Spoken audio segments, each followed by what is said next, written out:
Hey, God bless you.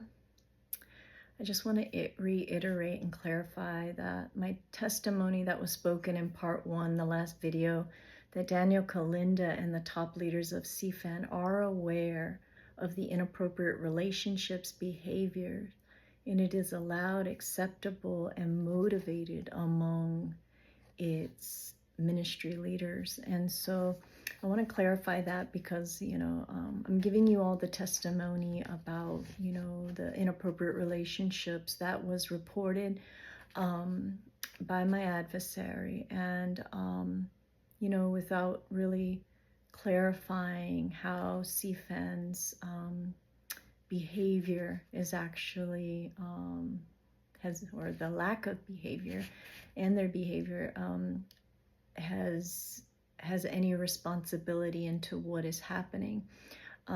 These things were known by the leadership. They were relayed. Evidence was given to them. They're highly aware of what's happening. Text messages, photos, everything was provided, and to where they knew exactly what was happening. And I tell you to say that the reasoning, and you're going to understand more clearly why this behavior is essentially hidden and not dealt with within their organization, because they create a culture of they've created a culture to where they're turning a blind eye for a blind eye. And this is what I tell you, things that I had witnessed. I'm about to give the testimony of two women that I can contest, am a witness to, and give the accounts now in the end. And I'm going to say this is all alleged. From what I've seen, there are witnesses to what I'm speaking. And so the first is I was like a mother to many of the boot camp students, and so they were coming into town. I would open up my house. I would let the girls stay, and so during the second boot camp, the boot camp students were coming back from Africa, and I had agreed to allow 4 of them to stay at my house because we have an upstairs loft. And my husband at that time was staying in Africa, so it would be just me and the 4 women. Well, one of the women had contacted me and said, can this particular girl come and stay as well? Well, if you listen to part 1, that particular additional was the woman that was massaging the temples of the adversary in the last video. And so, I was like, I forgave her. So yeah, she could go ahead and come. And so it was agreed that all 5 of us would, come. And so this flight came in really late. It came in a little past midnight. And, the women are coming, and then all of a sudden I see Daniel Kalinda arriving, and I'm thinking, oh, that's amazing. I think all the people there were like, oh, it's amazing that he's here, that he wants to support the boot camp students. And so, but then I'm noticing it's weird because he's not with an assistant. He's not with an additional person, which is way outside of what I've ever known. I don't see Daniel Kalinda arriving or going anywhere without his assistant, without like somebody with him. And in this particular occasion, he had arrived alone. And so I'm kind of like being watchful, but still, it's probably because they were busy, or because it's late, you make up excuses. And so as we're standing there, the woman, I'm not going to say her name because she's young, and I truly don't, some people could withstand the process and others cannot. And so I don't feel in my spirit to speak her name. I pray that she gets the strength to come forward and to speak, whatever transpired during that period of time. I pray that God gives her that strength and ability to speak out and to really come clean with whatever might have happened during that period of time, so she could be forgiven and she can, walk authentically and truly in the ways of God. And so I pray that right now in Jesus' name. And so during this time, she's standing there, and Daniel Kalindo crosses right in front of me and grabs this young lady. She's in her early 20s. She was the youngest one in the second boot camp. He grabs her luggage and takes off running down the escalator. Well, anybody that knows the Orlando airport, it's essentially deserted past midnight. There's nobody there. And the escalator would take you to the back dock where the buses are. And so as the women collected, they were asking, well, where is she? This particular woman. And we said, oh, she went downstairs, and come on, let's go down the escalator. As we went down the escalator, they were essentially speaking on the back dock. Daniel Kalindo alone with this young woman in her early 20s. And, I think everyone knew something's not okay. But of course, he's our leader. He's can make or break us, and so no one's going to say anything. And so, everyone's just like, hey, playing it off like this is okay, which it's not okay. That's a very inappropriate behavior. And so as we're standing there, she ends up telling us she's no longer coming with us. And so I tell you to say that I don't know where she went that night. It was past midnight and she had nowhere else to go. We left her on the back dock alone. And I think that there's questions that need to be answered. There was 4 other witnesses to this, and I know that many of you are listening to these. And I would pray that, you too would see the inappropriate behaviors of a leader to be alone with a young 20-year-old. And so I'm telling you these testimonies so you can understand why CFAN is so on board with allowing these inappropriate relationships to go on.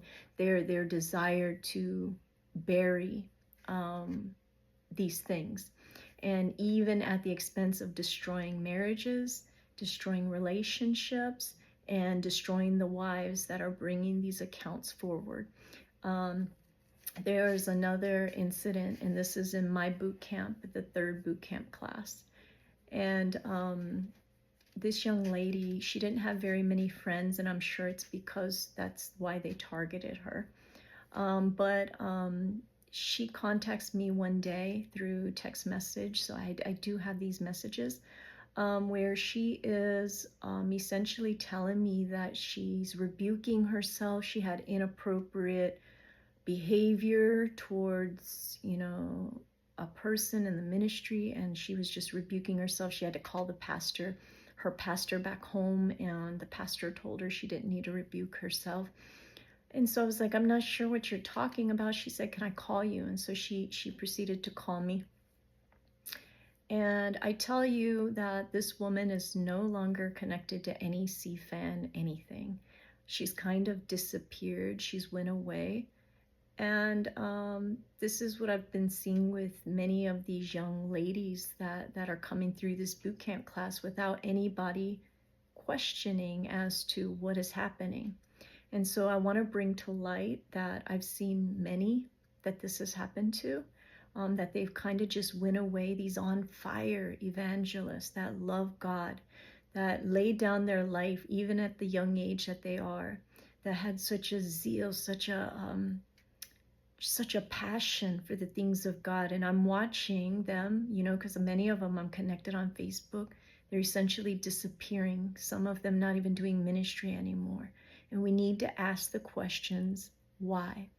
Why are these on fire young ladies all of a sudden disappearing? But let me go back to this testimony. She is one of them that has disappeared. I have tried to email her. I've tried to get in contact just to see if she's okay.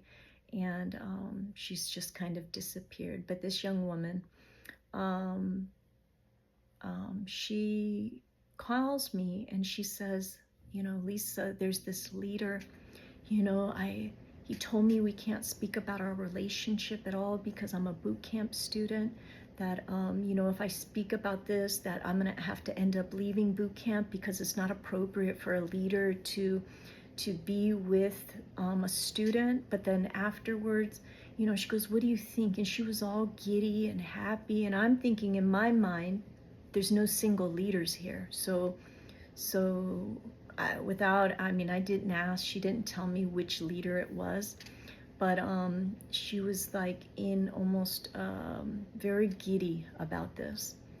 So of course, being me, I was like, let me go to her GoFundMe and just see, if I can see if there's a leader giving her money, or, something to connect, like who this leader is.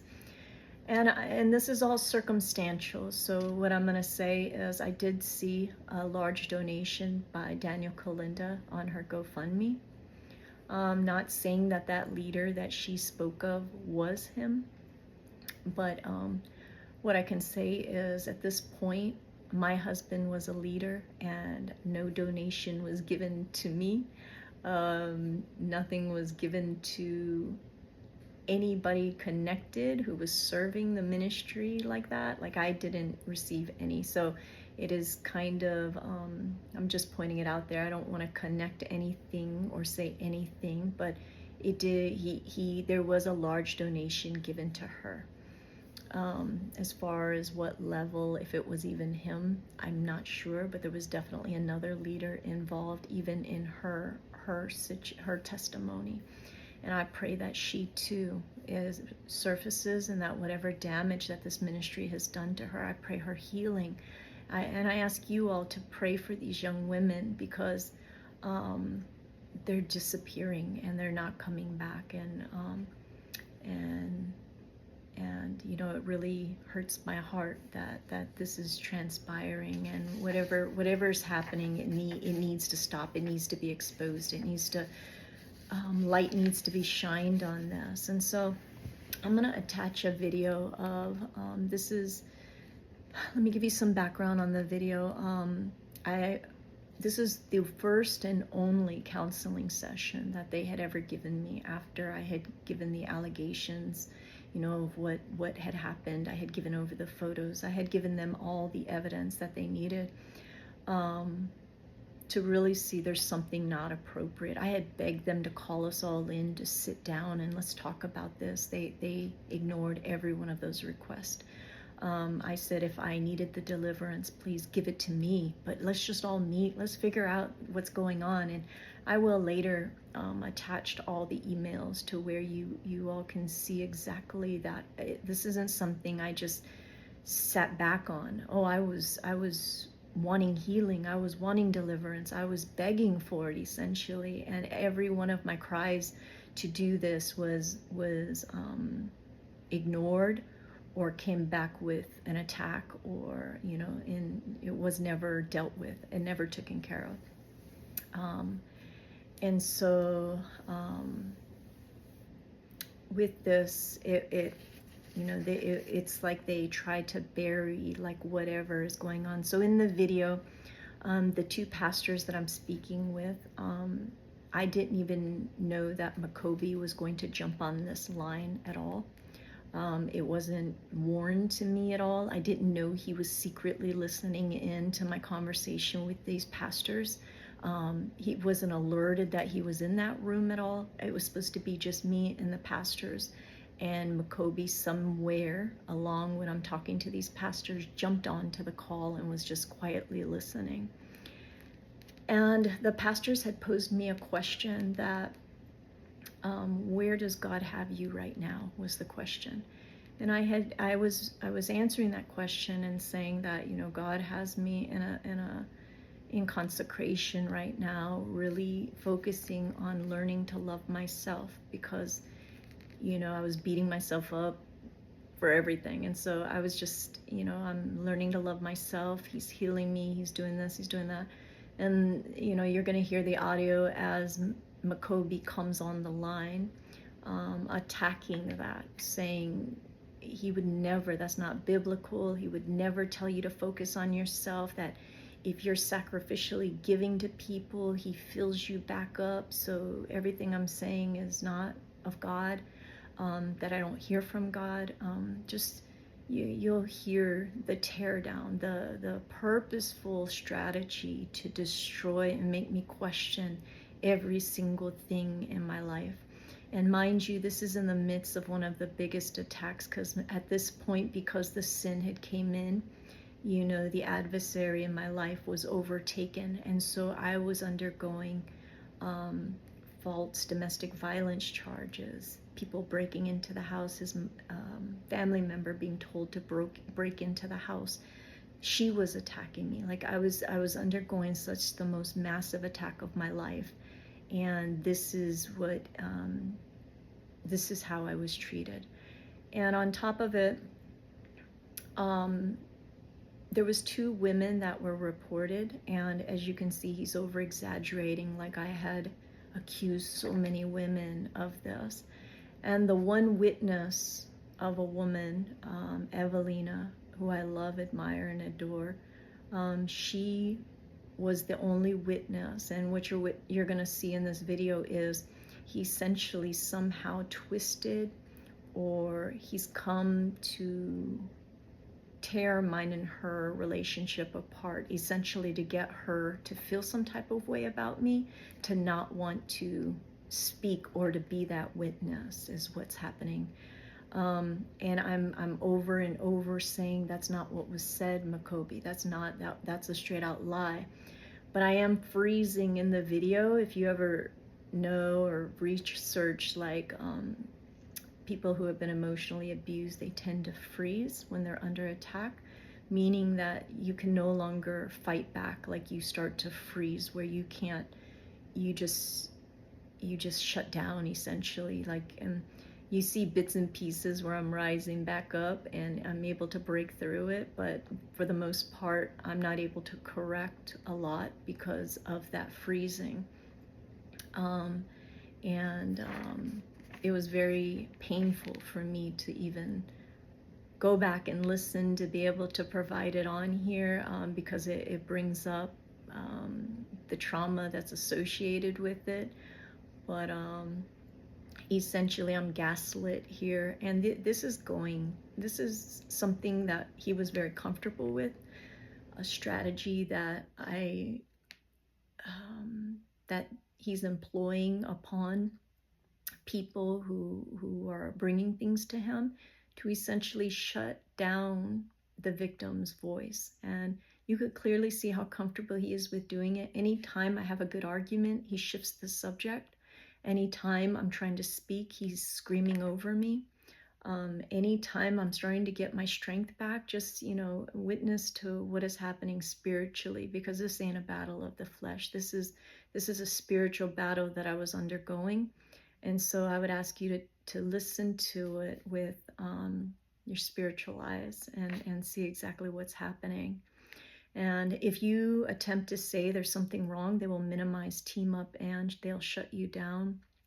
The immoral and inappropriate relationships, they're not being addressed at all. It's being hidden.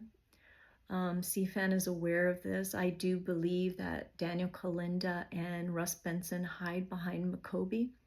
There was a minister who had asked me my testimony, parts of it, and I won't say his name. And that is when CFAN deployed a counseling team and rose up an evangelism alliance team to help. And Makobi actually got put on a 6-month hiatus around that same time. I don't know the reasonings. It's all circumstantial again and alleged. But around that period of time when a minister had heard my testimony, things started to get shaken at Christ for All Nations. And so they deployed a new pastor to help. And they had put Makobi, they took Makobi's title, and they actually now are hiding him. So he no longer came back with his title, and he's not on any distribution emails, but he's still there. He's still in the background, as you saw in that video. He's still um, um, dealing with. And if anything, if you look at the video evidence from yesterday, Daniel Kalinda and Russ Benson were in that meeting. They're aware of Makobe's abusive tactics. He speaks about how I'm a vengeful woman for reporting the inappropriate relationships, talking to, things aren't finalized in the courts. Instead of motivating reconciliation as a ministry does, there's a clear motivating of dissension, divorce, motivating of what they shouldn't be motivating at all. And so what you will see in the attached video is he's shutting me down. He's minimizing. He's gaslighting. He is employing all of those things that Christ for All Nation does to any problem people. It essentially will destroy you. I'm telling you, I was destroyed for a period of time after this. It makes you question everything about yourself. Am I overthinking this?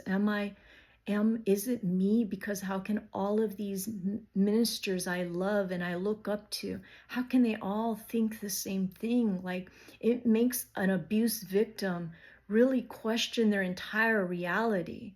It makes an abuse victim really wonder, how can this many people come against me, even in the midst of their biggest battles. And so you do see I'm freezing. They're turning people I love against me. And the investigations held over there at Christ for All Nations, they end in character assassinations, in gaslighting, minimizing, ostracizing, triangulating, and destroying relationships in order to gain control back, to make other people think you're a certain way, and to really destroy your future ministry endeavors. They're not there to reconcile, to do the work of the Lord, to bring reconciliation. They're there to destroy relationships, to hide adultery, to hide inappropriate relationships, to essentially allow these leaders to abuse their spouses, to essentially hurt their spouses. Because in the end, as you've seen in the video yesterday, even with everything done to me, I mean, there was evidence of break-ins where they hurt me. There was evidence of everything provided to them. Even in that, they decided to bring the adversary back into their ranks. And you need to ask, why would an organization want to bring somebody in the midst of an unbiblical divorce? Why would somebody decide to bring back somebody who has done such wicked things, manipulated, didn't sit down after he was asked to sit down in ministry, didn't sit down, continued in rebellion against the church, didn't listen to any directions that were given from the ministry, and still was called to come back in. And not only called to come back in, they spoke and concluded damning lies against me, in which they continue to say that they're willing to give a statement for divorce court in order to essentially come against and to help the adversary win his case in exchange for a confidentiality agreement from him. Like, what ministry does that? What ministry will come and do these things that is operating by the Spirit of God? Like, accountability has come. God is shining a light into this ministry. It's amazing if you don't have any problems, if you stay in your respectable place, if you allow sin to happen, if you don't speak up, they will bless you. They'll give you everything that your heart desires. But the minute you start calling out the sin, the minute you start to create problems into their operations, what the leaders want to do, the mishandling of these young 20-year-olds, the inappropriate relationships. If you start speaking to those things, they are quick to come and start to destroy who you are as a person, and this should not be tolerated at all. And so stay on. It's going to cut into the audio of that meeting with Makobi, and please forgive me. And I was, really trying to process things and keep into mind, look at it from the spiritual aspect. I love you guys. God bless you. I pray that, that God's will be done in all of this, whatever He wants done with all of this, that comes about in Jesus' mighty name. Love you guys. That God pours back into you, He blesses you, He loves you. But the Bible says very clearly, when you pour out, God pours back into you. You do not put yourself first. That is not the gospel. That's the world. That is so wrong. Even to hear it come out of your mouth, it hurt my heart. To hear you say that God's teaching me how to put myself first. The devil is going to teach you about putting yourself first. Jesus will never, ever teach you how to put yourself first. No. And this whole thing with like the demonic attacks in public and like it, I don't know if it's because you think that you're special or you have some like high special anointing, but that's bull crap. I'm just gonna be honest with you, Lisa. It's not like it's there may be some crazy demonic things happening, but it's not God doing it. It's not because of some special anointing. It's because of things that you've allowed into your life and into your mindset. And let me just speak further to, and of course I don't want to argue with you right now about what I'm bringing up. I'm going to let Jamie and Caroline do this because I might be wrong, and if I'm wrong, they have my complete permission to correct me to you, and because they have more wisdom and more experience than I do. But I just hearing that, I know I'm an evangelist enough to know that that's not the gospel. What you're saying is that's not God. You're not hearing the voice of God. You're not hearing God. Let me just tell you, I want you to believe me. I want you to humble yourself and believe me. In this time of your life, you are not hearing God. What you just described is not the Lord. So, on top of that, and I'm speaking quickly because I want to get through this so we can get to the other part and we can get to the healing and really try to get some reconciliation here. I reached out to all of these women that you had accused Richard of having an affair with. I reached out to them personally. I asked each one of them for text messages, screenshots. I said, does Richard text you inappropriately? Has there ever been any sort of inappropriate relationship? People that I deeply trust, these women, I'm not talking about Richard, I'm talking about these people that I deeply trust. Like Evelina, I know that you had accused her of having some sort of flirtatious relationship. I saw a message. That's a lie. That's a lie. Your Crusade wife. I saw a message, Lisa. I saw a screenshot message. Look at when you're dealing with somebody who is purposefully. No, you don't need to teach me about what is going on spiritually, Lisa. I'm not even talking about spiritually, Makobi. You're not even you've automatically taken sides with Richard. You're not even hearing me out. No, I'm not taking sides with Richard. Oh, yes, you are. What I'm saying to Richard. You haven't been a part of these messages. You just got done telling me that I'm saying. The women in the CFAN evangelism line that you are accusing. It's not true. Of having an affair relationship with another evangelist, and each one of them has sent me screenshots of messages from Richard, and they don't have any. There's no sort of sexual, flirtatious anything. I've gotten phone calls of people that are heartbroken that I've even asked them. I never said Evelina was cheating with Richard. I'm not even sure where you're getting that from. I've told you. You told us in the meeting. No. See, you didn't listen to me. What I said was, me, Richard, and Evelina were sitting at a table when Rachel came and leaned against a pole, staring and watching Richard. No, that is manipulating what I had stated, and that's not of God to manipulate what I stated. I specifically said, I actually have a picture from that day. So listen to me, Lisa, okay? I know you feel attacked. I'm just speaking the truth to you. I'm not attacking because that was a straight out lie right there. To say that I love Evelina. I love her. Actually, she trusted me a whole lot, so I hope you didn't go to Evelina and damage that relationship. Because I truly love Evelina.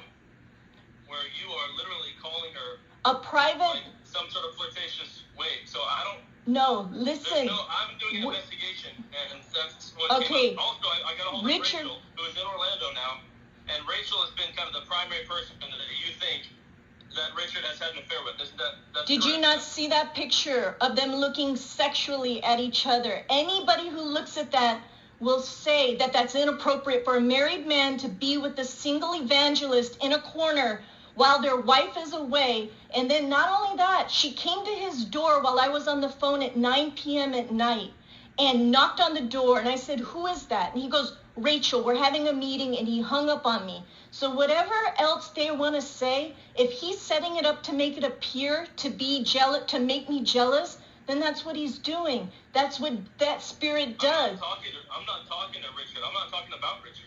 I'm talking to Rachel. Okay, well, how come when I asked Rachel what they were discussing, she ignored me and called Richard? Why would she call my husband? If I'm coming to her as a woman to woman, why does she go and call my husband to tell him? Because he came to me and said, did you call Rachel? So that tells me if I'm, and I was really nice with her.